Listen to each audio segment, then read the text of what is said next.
This is First Contact, Stories of the Call Center.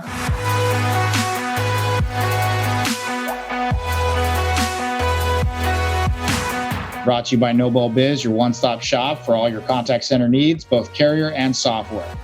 Each show, we talk to industry leaders on how they got their start in the call center industry, because let's be honest, it's not a dream job.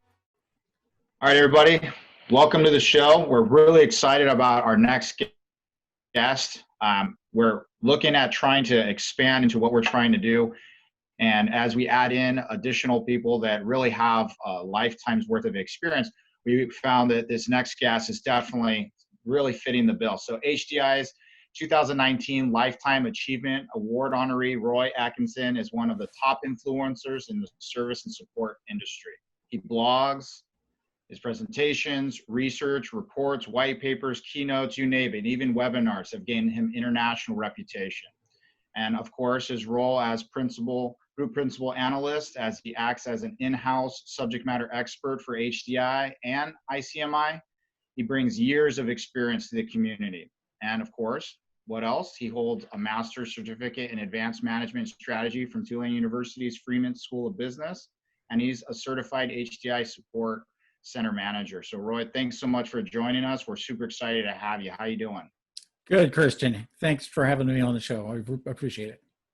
Well, one of the things that we do when we talk about what's the purpose of this show is really understanding your story. What got you into the contact center space in the first place? But obviously that had to have started with where you came from, and we'd love to dive into that and understand. So what's your story? What brought you to this point in your history? I've always had the desire to help people out and to fix what I'm capable of fixing for people, making their lives a little bit better. Excuse me. And so my life is basically a series of customer service stories. And no matter what I did along the way, that's what I focused on, trying to do the best I could to make things better for other people in small ways. And so I come from a techie background. We'll probably talk about that a little bit. And also straight customer service, person to person over a service desk, on the telephone, doing all kinds of customer service and support work. And here I am now. I was a member of HDI for a long time and did projects with them and so forth. And in 2010, they decided they wanted me on the staff and brought me in. So here I am. That's awesome. So let's look at early on when you first got into your work career. What were your first jobs like? What was the early Roy like? And then obviously as you move into the future, how did you eventually get into the call center world? So early on, I did what a lot of American kids do, which is delivered newspapers back then. And I focused on getting the newspaper to the people on time every day, no matter what. And there were snowstorms, and my first paper route, it was at the other end of town. I walked to get to that route, pick up the newspapers and deliver them. And I remember one time in particular, there were over 20 inches of snow. The sidewalks weren't cleared. The mail wasn't getting through. I got the papers to the people.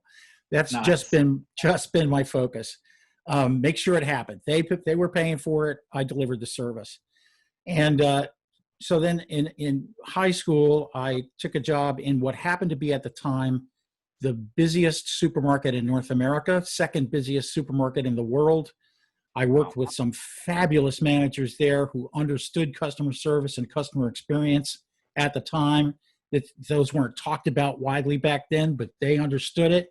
They knew what customers needed to have happen. They were great managers and really taught me a lot. And I went on to have another career for a while. We talked about that a little previously. I had a music career, but I came back and again gravitated towards service and support in the technical support world and the contact centers secondarily. But that's certainly one of my big jobs right now is helping the folks on ICMI understand the contact center space. Awesome. So let's kind of go back to that moment in time where I think you said it really well, that you had to get the papers delivered, and you were even delivering when the mail wasn't being delivered. And that's the goal, right? The mail always gets delivered. So something had to been instilled in you early on, whether it was customer service related or not, but you had a job, you had to do it, and you had to do it well. Because I had to assume that you delivering the paper and it being there on time had to have some importance to you. Was there some driver or thing that you had early on that it meant that had to happen versus just the easy excuse, it's snowing today or it's raining, it's not convenient, easy, or something that I should be doing right now? Do you have any insight into what drove that kind of thought process for you? I think that was part of growing up. My dad was a very ethical guy, tremendous amount of integrity. And he was the kind of guy that would have gotten the newspapers through in the snow too, and often did do things for his customers. He was a machinist by trade in his younger years, and then became a salesperson later on. He always delivered for his customers, and they loved him for it. They respected him for it. So I think I learned a lot of that service mentality from my father, and I really took it on and strived to achieve the best that I could in that regard. Well, that's great to be able to have a role model, have some sense of what something good looks like and the outcomes that come from that instilled at such a young age. And obviously, it seems to have transferred not only in your journey, but obviously how it's manifested in the industry you've gone into. And for many, going into the contact center space isn't the thing they wake up in the morning when they're young and go, when I grow up, I want to be this in the contact center space. It's probably the furthest from the thing that they ever think of. And for many times we here create a little controversy when we say, hey, it's not a dream job. But I think the part we talk about is that people don't wake up and think of it as a dream job, but for many, it does become a dream job. At one point for you, did it ever become, or has it become a dream job for you? I think that I've been lucky enough to have a bunch of dream jobs in my life. And I think that when I started doing, support work as a profession, it really was a dream job for me. And I think what makes it a dream job is the interaction with the people. It's not so much about, the environment. Are you in a call center? Are you at a service desk? Are you talking to people face to face or on the phone or some other way? I think it's helping the people and seeing their reactions and realizing that you've done something to make their day better.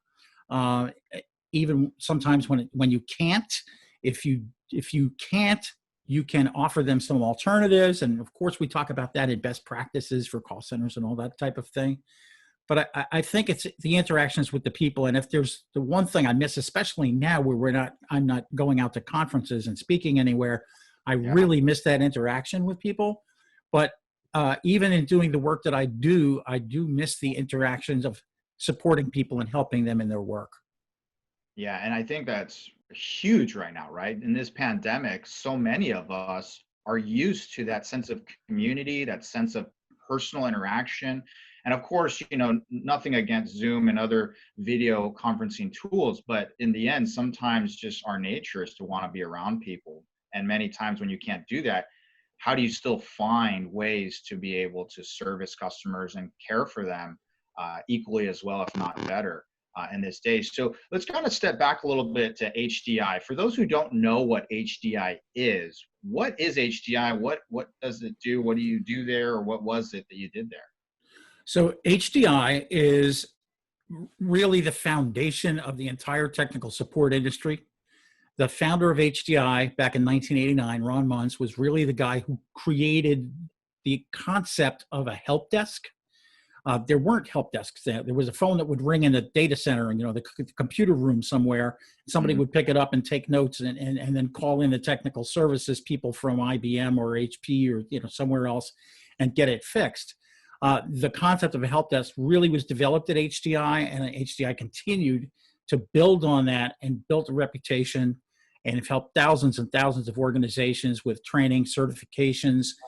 We do things like site certifications. So if you have a support center, technical support center in a software company, or technical support center in your organization that helps the IT department, we will go in and assess it. We'll give you recommendations based on our HDI support center standard. And that's been very helpful to a lot of organizations. And also individual certifications as a customer service representative, as a support center analyst, as a manager, as a director. So there's lots of different levels with both companies. They're similar in that regard, just focused on different industries, but there's a lot of crossover, and I'm one of the crossovers between the two. So. Got it. So, I mean, obviously, since we brought up the other one, Mm-hmm. and my understanding, that's ICMI, correct? Yes, ICMI. And so for those, of course, who don't know ICMI, I'd be surprised if you didn't, but if you don't, what is ICMI and what is the difference in the role of ICMI, and obviously what you did with ICMI? So ICMI has been around the contact center space for over 30 years. Brad Cleveland is one of the central folks in the contact center space. He's been writing about contact centers for a long time. He founded ICMI. And ICMI and HDI both are now part of Informa Tech, which is part of Informa, which is the largest events company in the world and has very many research arms as well as in-person events and virtual events, of course, now. Mm-hmm. So whether it's the contact center's effectiveness and measurements, omni-channel strategy, ICMI has an array of tools and people who can help out your contact center to sort through the noise, figure out what the real deal is, and make sure that you understand the directions that you need to go to get things done. Awesome. Yeah, that's a great recap of what they both do. And for those obviously who don't know about them and looking for resources, especially in those in particular buckets, can absolutely use them as a resource for additional value. So for you specifically, though, you have your own podcast as well, right? And it's called Spotcast, and it's one of the specific ones that I've seen that definitely has a lot of great information that's also very technical in nature as well. But can you give me some insight for those who aren't aware and aren't familiar with it, which you all should, especially after today, look into it. But for you, kind of walk me through what it is, what are the focus, your role in that, what you're trying to achieve, and then obviously how did that come up? Because I doubt at one point you were just like, today's the day I start a podcast. It was a joint decision because it is HDI's podcast, actually. HDI is, the titular sponsor of it. But I did a podcast called HDI Cast some years ago, but we really didn't have a good platform to support that. And then now, of course, the tools have gotten better and everything else, and it was time to do a new one. And so I started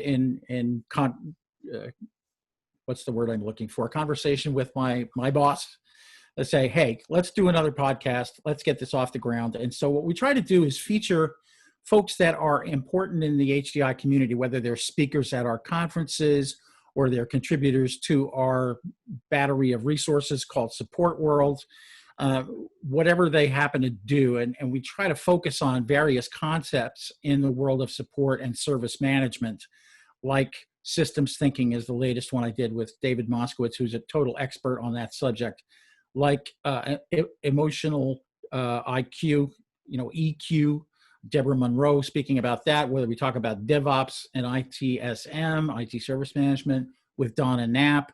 We've got a wide array of real experts in the fields, and we try to bring out what they think on certain things. I will ask them, several questions, get in a similar format to this, no video, it's just audio. But it's great to do that because I know these folks, most of them personally, and I know how smart they are, and I learn from them every time I listen to them. So I love having that opportunity to go out and listen to what they have to say on particular subjects. It's really cool. Well, that's awesome. And I could say the same thing. I've been blessed with the opportunity to talk to a lot of people much smarter than I, and being able to learn every single time I connect with them. So you're right now, I think you're around 30 episodes, give or take. And so you've had plenty of opportunity for interactions with some great minds.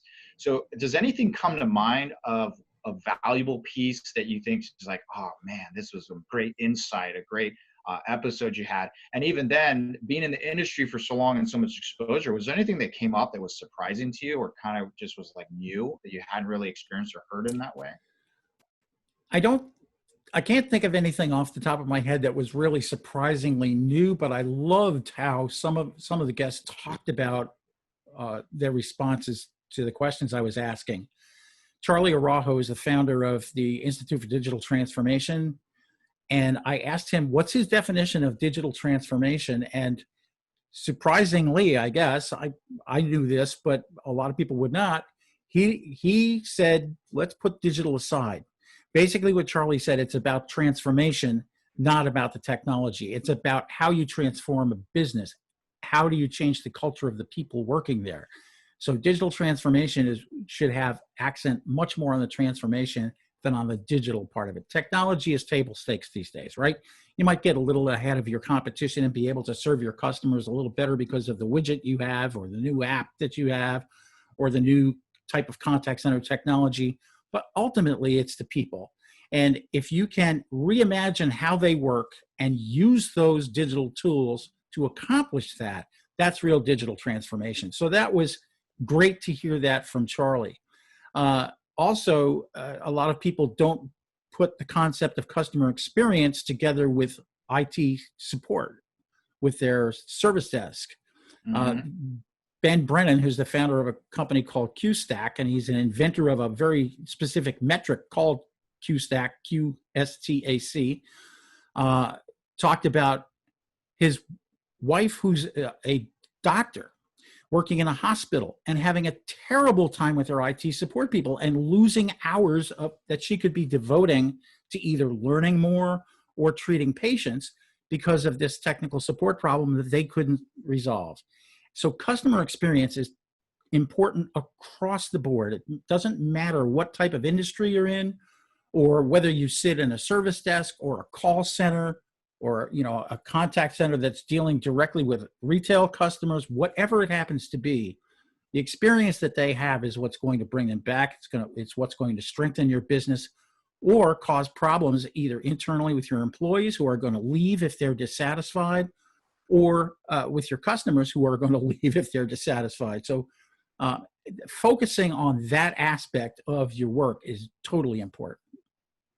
That's incredible to hear, because whenever you think about technology now, right, there's this idea of technology is getting so good, so fast. You got everything from bots and AI and self-service and machine learning and all these things that are enabling technology and people together to provide an exceptional experience faster than before and potentially better than before. But the key part it all comes down to is the person. And I think you put it really well in referencing that, yeah, the technology is great, but that technology in of itself isn't the end result, right? It's that interaction with that person. Is it great? Is it memorable?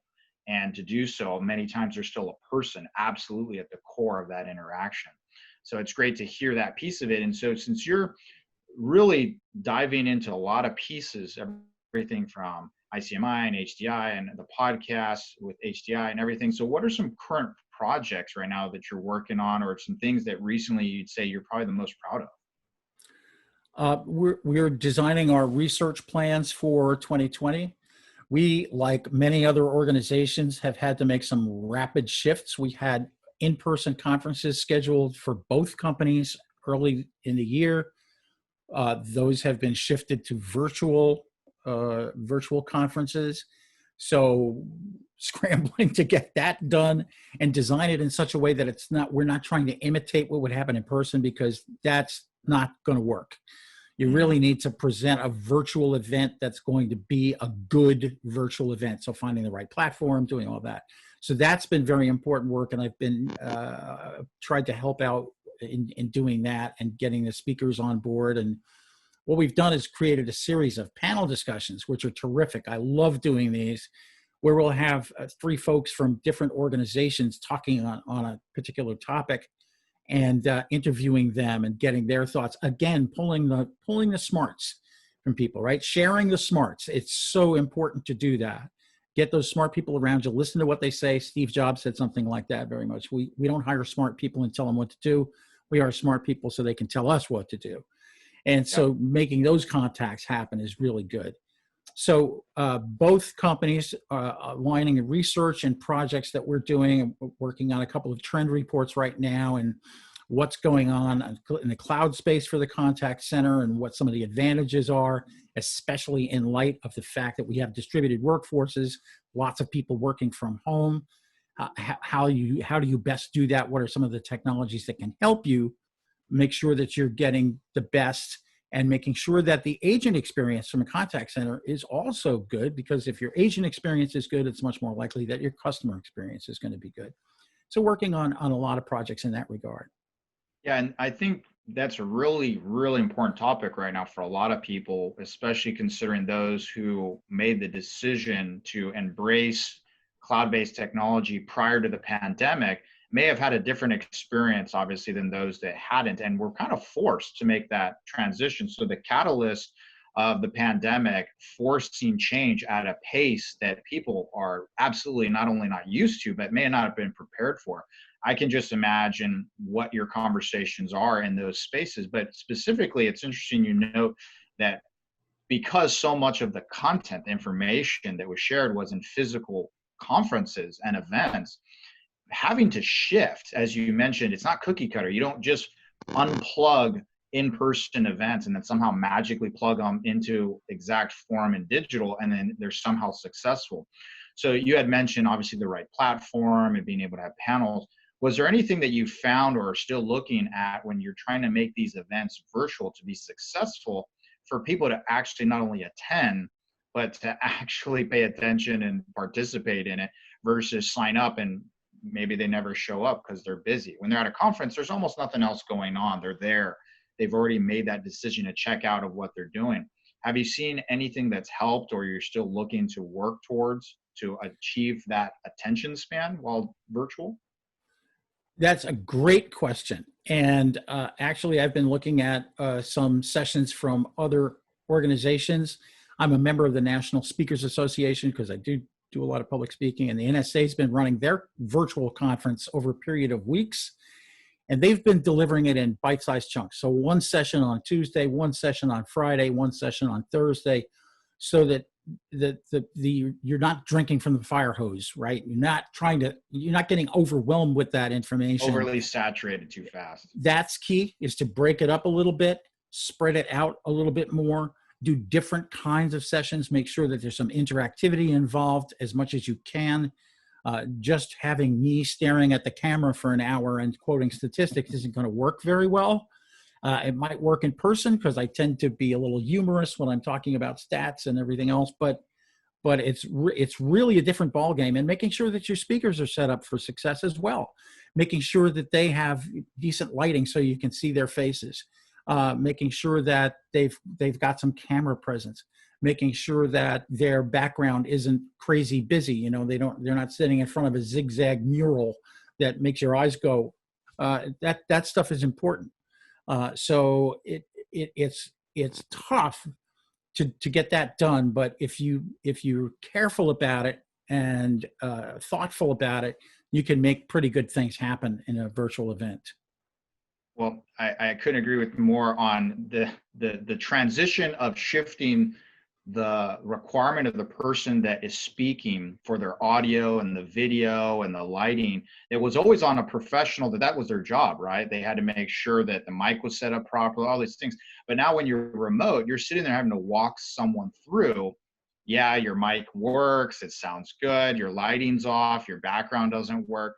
And these are things that I don't know that everyone takes into account. And maybe even certain speakers haven't really done that much. And who knows, they may have done it quite a bit. So that part of it has to be interesting. But I do agree that the bite-size aspect of consuming that information so that people, their attention spans, when they have so many other things, other pop-ups, other reminders, other people that may be in their home, how do you keep that mind share for anything more than a split second, and you've lost that audience, right? So it really doesn't have to do with the content anymore per se, but how do you keep them engaged in the remote aspect? But I think that also translates into agents as well, right? When you talk about that customer experience, when we talk about the agent's experience, they may be used to being in a room with a lot of their other peers, with their supervisors, having that sense of community there, even the culture of the business imparted by those interactions.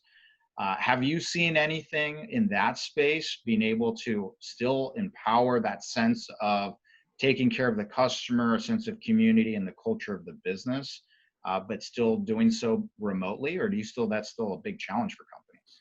I think as we were talking about speakers, the same is true with managers.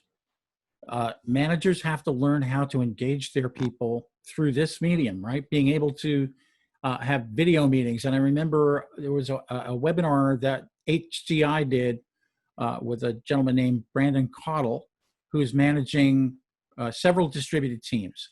One of his teams was in India, one was in Costa Rica, several in the United States. And we really wanted to know how he was doing that, how he was getting good results from his teams, even though they're scattered all over the world. Mm-hmm. And video was the big thing that he talked about, in being able to connect with them on video. Every team meeting was on video. And we're seeing a lot of things like that, where some companies have said, oh, we have a Microsoft Teams up. We've got a constant conversation going all day long. People are just dropping in and out of that conversation all day long. If they have a problem, they can talk to their colleagues, similar to the way that they would if they were in the same space. It's getting used to being able to do that really makes a difference, providing the right, again, because the technology is an enabler, it's providing that right technology. So it's tricky, but it can be done. Understood. So let's kind of shift a little bit to the customer side in that interaction potentially with the agent. When we talk about customer reviews, right? You've considered that customer reviews are really word of mouth marketing. So what do you mean by that? And separately, I understand that potentially support agents could take time to actually respond or reply to customer reviews. What are your thoughts on that, of it being good or bad practice or something that should be embraced? I think that, first of all, customers who will give you a review, whether that's good or bad, that as Vala Afshar, who's a pretty famous guy on Twitter these days, I know Vala a little bit, Vala says, customer feedback is a gift. Unwrap it and share it with your team. All of that feedback is important, whether it's praises and kudos to your team or whether it's a complaint about your team. You're going to learn from it. And you really have to be willing to take that in and say, okay, how do we respond to this customer? A customer may have a brilliant suggestion about a thing that you could change on your website or in your interactions with them. Maybe they have a suggestion about a better way to greet them on the telephone if they call you or in your chat sessions. Listen, of course, you're not going to be able to adopt everything that the customers tell you or correct every single flaw in a product, maybe not for a period of time, but it's important that the customers know that you're listening. And so to offer them something in return for the feedback, to say, hey, thanks for telling us this. We're looking at this right now and we'll keep you updated. And then if you do decide to adopt that, let them know that you're doing it based on their feedback. It's really important to do that. Customers can feel disengaged very quickly. If they invest the time to tell you something about how they feel about your product or your service, don't just let them sit there and wonder whatever happened. That's one of the worst things you can do. Let them know. Failure to communicate is failure to serve. And so you really need to let them know what you think, thank them, and do what you can. Yeah, I couldn't agree with you more, because obviously especially during this pandemic, I myself as a consumer, and I've said this before on many occasions, that brands that I was interacting with did a great job before, and post-pandemic, they didn't do a great job and lost my confidence in all the friction points that were created post-pandemic with my interactions with them. Other brands just killed it. They were awesome. And so it made me believe that, well, this isn't across the board. You can't excuse using the pandemic because other people got it right. But one of the things that's interesting on what you said there is when you look at the pieces around getting that feedback, my guess, and I don't know this as a fact, but my guess would be for the vast majority of people that give reviews, they give feedback, it's probably a pretty small percentage of the overall people you interact with. But a lot of people can see that interaction, especially if it's through social media and through other forums which become more public. So even though that a small percentage may be dictating the voice of that pain or friction or that joy of that experience, I bet there's still a lot of people that rely some substantial percentage of their decision-making on looking at reviews and looking at things, feedback, how companies respond. So do you have any data or information or experience around kind of the things I'm just theorizing there around those pieces? I think you're right. Personally, I can tell you what my personal experience and my own practices, and I don't think I'm alone. I know a lot of other people that do the same.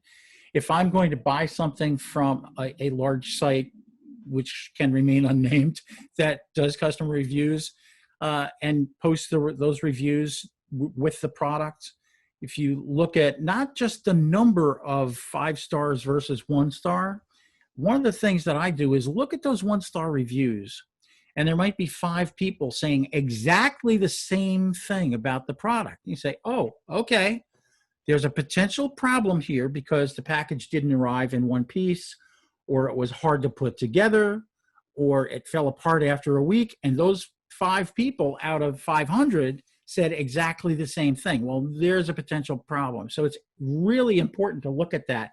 And if your company is allowing reviews like that and not looking at that type of information, you got a problem, because you're not again, you're always going to learn from what the customers tell you. Your customers and this is important too, your contact center, support center are the people who know the most about what your company looks like from the outside and how it looks to customers from the inside. The contact center folks are dealing with those customers all day. They're listening to it. And a lot of times people in the higher regions, in the C-level or director level, they're not sitting in the contact center and listening to what the customers have to say. In the companies where that happens, amazing results come from that, because the C-level listens to what the customers are saying, learn from it, and say, whoa, here's what we need to fix. We need to get around this. And also, you're absolutely right in saying some companies have done really well with the pandemic, others have not. And an example that I use is Sam's Club offering grocery delivery to your car. I sat in the Sam's Club parking lot for 2 hours waiting for them to text me that my stuff was ready. And I kept asking them, is it ready? How will I know when it's ready? Well, we won't be ready for a while yet. Well, how long? We don't know. That's really bad. On the other hand, there's a little local grocery store that had no web presence whatsoever before the pandemic hit. They put up a web page, hooked it to their inventory system, allowed you to order your groceries online, and brought it across the street to a parking lot. And it was spot on every single time. They got it absolutely right. They would text you when it was ready. You'd come pick it up.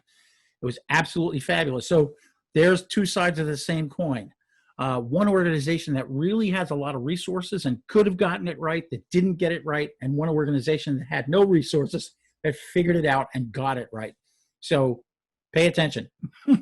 Absolutely. And that's a great set of examples. I have several myself, but I won't bore everyone with the details. But I think when we go into the pandemic and how it's driving customer experience, I think a lot of companies, as we said, some are actually doing it right. And we're seeing that some companies are actually prioritizing their CX budget, right? Versus slashing it and finding ways to just gut it, hoping that they just hunker down until this is all over. Even though there's that old saying, right? People don't stop buying, they just stop buying from you, right? Mm-hmm. And so with that said, what do you think that's happened? Or maybe suddenly a switch has gone on with some of these companies that said, wait, CX is important, right? This is something we should invest into. What do you think is going on there? What have you seen? I think it has been coming over a period of time. I think in the last couple of years, customer experience has really come to the forefront. And I've written quite a bit about CX, not only for HDI, ICMI, but for as contributions to other companies as well. And along behind that, organizations are really starting to realize how important their agent experience, their employee experience is in terms of that. And my friend Shep Hyken, who's a wonderful speaker in the world of customer experience and customer service, says that what happens on the inside is visible on the outside.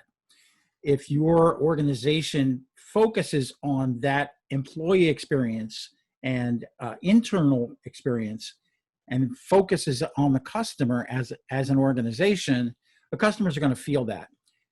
the example I give there is walking into a hotel when I'm on the road traveling to a conference or to go visit with clients, whatever. I walk into a hotel and there's somebody vacuuming the hallway as I'm on my way to my room for the first time. And sometimes they stop and they pull the vacuum aside and they look at me head on, smile, say hello. I know I'm in a good hotel. Mm-hmm. If they kind of cower and keep looking at the floor and don't pay attention to me, maybe I'm going to have a good experience, maybe I'm not. The employee experience is certainly really important, and especially in those customer-facing roles like the contact center. It's super important, and glad to see that finally folks on the upper levels are really starting to understand how that works. So it's really good, as you mentioned, for that to happen, but obviously you got to measure some of these things, because you don't just start making changes and hope for the best, right? So you definitely talk a lot about customer effort score. For those who don't know what that is, could you give us a brief insight into what it is? And then obviously, how have you seen it used to properly implement things like what you said, as far as seeing where things are improving and not improving? It's a really interesting metric. It's very simple. It's a one question, like Net Promoter Score has been very important, right? Would you recommend us to friends and family, or however you decide to word that? Customer effort score is basically, you can phrase it either way. How easy was it for you to get your problem solved or your question answered, or whatever that happens to be, or how hard was it to get your question answered? And you can run that on a scale of 0 to 5, 1 to 10, however you want to run it, with, let's say, difficulty being at the high end and ease being at the low end, or vice versa, as long as you're consistent about which way you're going to measure it, and as long as the people that you're reporting that score to understand which way it looks. Do we want a customer effort score of 0, which means it's super easy, or do we want a customer effort score of 10, meaning it was super easy? So make sure how you construct that. But it's a great question. You can just add it to your current customer satisfaction survey with very little impact. And basically it gives you a reading on the level of friction between you and your customers. And you can also apply that internally to, if you're supporting your fellow employees, let's say from the IT service desk, you can ask that same question. How hard was it for you to get our attention and to get your question answered? Was it difficult? Was it easy? Let us know. It's a great way to measure that friction level, and really you can improve how that happens, because if you leave them an open space to comment, a lot of them will, and they'll tell you exactly where that friction occurred.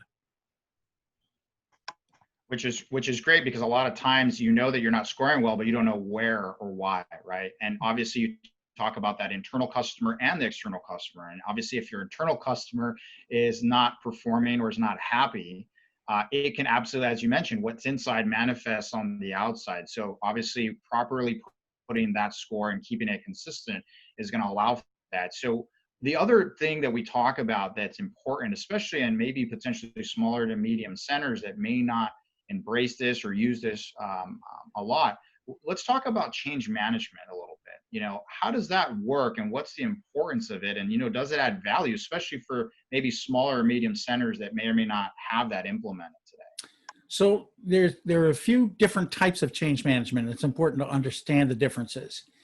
In the IT world, change management revolves around, or as it's now called, change enablement, revolves around being able to institute changes in the technology side that don't cause your company to go bankrupt because everything fell apart. You put in a change overnight and your entire website collapses. Not a good thing. And so you try to manage the risk to the business by managing how those changes are implemented, when they're implemented, et cetera, knowing that they're coming. No rogue people just saying, oh yeah, I'm going to update this server and taking down half the company because they did it.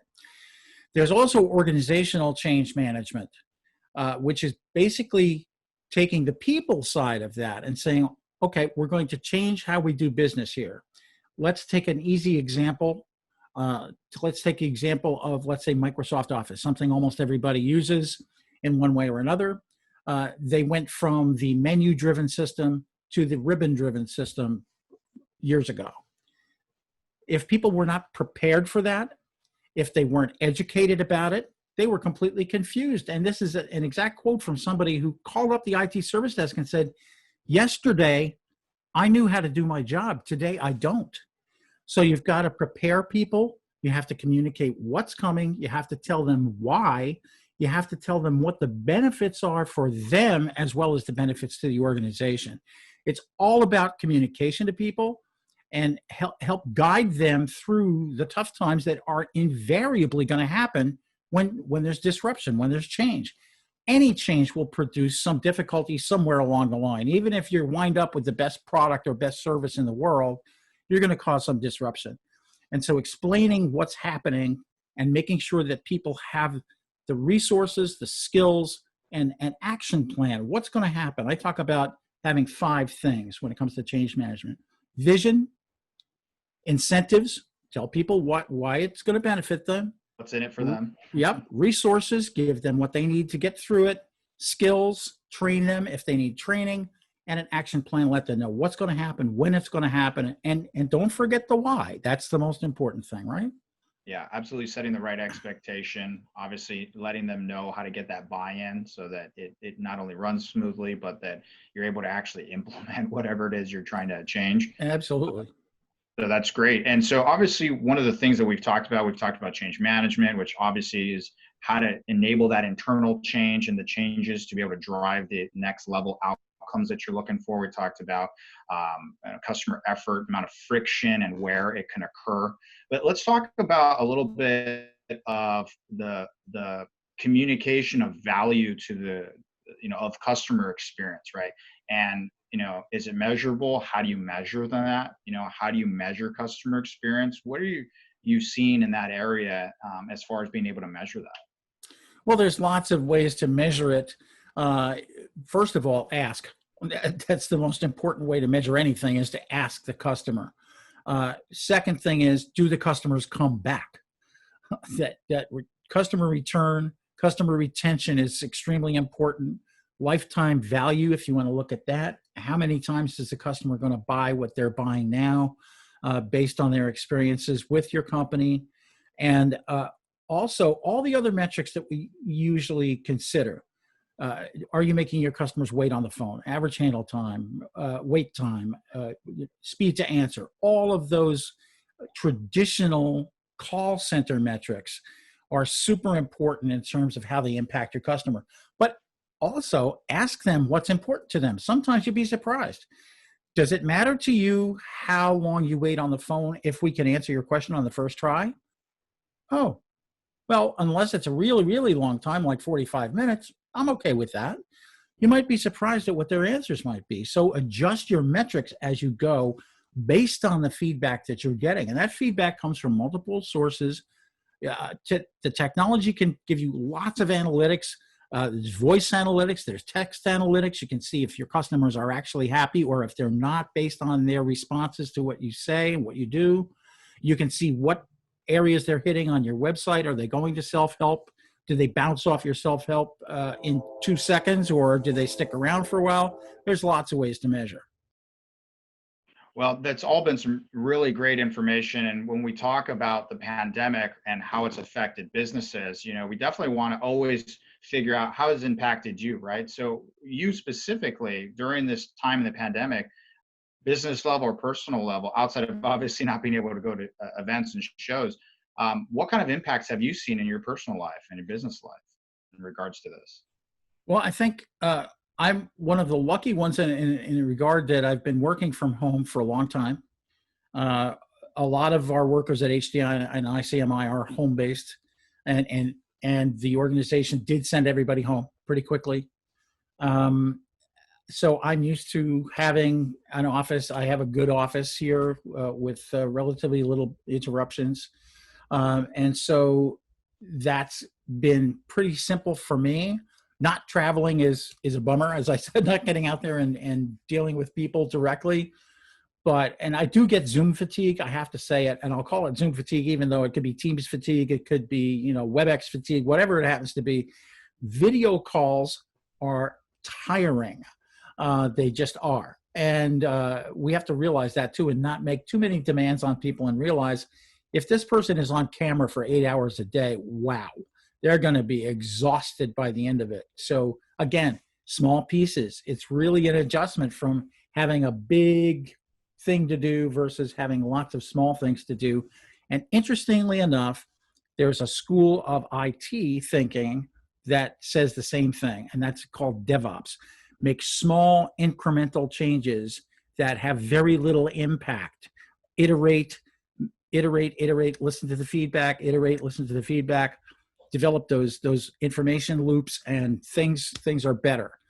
So I have lost friends in the pandemic due to the virus. It's unfortunate, but it's really a tough time. But here we are, staying home, being safe, and getting on with it. Well, I'm sorry to hear about the loss, and I know it's impacted many people differently. And obviously for those right now, especially who are overwhelmed, may be able to be in the position where they were used to having a remote environment like some of us. What would you say to them, or what things do you think could help motivate them or kind of help them in these moments of potentially feeling overwhelmed? Any advice for them? Learn how to stop. A lot of organizations, including Informa, our parent company, they are offering what they call Mindful Mondays.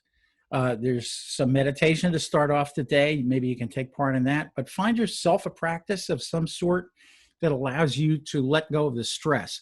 Having a routine is really important. And that's one of the things that has really impacted people, is that they had a routine that was completely disrupted by this. I remember reading some years ago that the ideal commute for people was about 20 to 25 minutes, because that would give you a chance to de-stress after work on your way home. And maybe you listen to a podcast on the way home. It would just allow you to adjust between home and work. Now that boundary is gone. And a friend of mine who coaches a lot of executive, Patty Blackstaff, said that she was talking to a CEO who said, I'm not working from home. I'm at home trying to work, and so are you, to his employees. That's the way he put it. Everybody has had to learn quickly new ways to do things. And I'll just hark back to a statistic that HDI grabbed. We do an annual survey of some various aspects of the industry. And one of the things we asked of the service desks and support centers was, are you planning on implementing working from home in 2020? So this is toward the end of 2019. We asked this question. And the response told us that 32% of the support centers had no plans to have people working from home in 2020. Well, surprise. Wow. A couple of months later, almost 100% of support centers were working from home. So that's tremendous disruption. It's been extremely tough for people, but I think we're resilient enough in this industry, and the evidence of that is it's not an easy thing to be on the phone and have customers yelling at you, but they do. But the next day, people show up for work. Maybe they have to walk away for a few minutes and gather themselves and come back and get on the phone with the next customer, or answer the next chat session, or respond to somebody on a website. But we get through it because we're resilient. And resilience is really the key during this time. Well, I couldn't have said it better myself. Obviously, we are so excited to have been able to have you on, some really great information. We definitely want people knowing how to connect with you. So I'd love to be able to let everybody know, if you can let our audience know where they can find you and connect with you. Well, I am on LinkedIn at Roy Atkinson. You can find me. I'm also on Twitter as, guess what, at Roy Atkinson. You can find me there. And please do get in touch. I'd love to hear from you or have you connect with me. If you do connect with me on LinkedIn, please let people know where it was that you saw me. let me know, because a lot of times I just get a request to connect and I have no idea who the person is or why they're contacting me. So just put a note on it and let me know. Also, thinkhdi.com is the HDI website. You can find a lot of the stuff that I've written there. And ICMI.com is ICMI's website.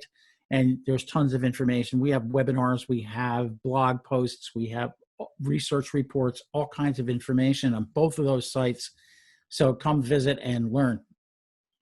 All right. Well, to my audience, obviously, you know how to get a hold of Roy, and make sure you tell him that you found him here on First Contact, Stories of the Call Center. So, Roy, thanks so much for stopping by. Stay healthy. Hope to talk to you soon. Thanks for your time. Thank you, Christian. Thank you very much. Thanks for listening to First Contact, Stories of the Call Center. My name is Christian Montez, and we'll be back soon with our next episode. This podcast has been hosted by me, Christian Montez, produced, written, and edited by Bogdan Minuts, with co-executive producers Steve Biederman, Lauren Chasson, Christian Montez, Joanne Sabo, and Bogdan Minuts.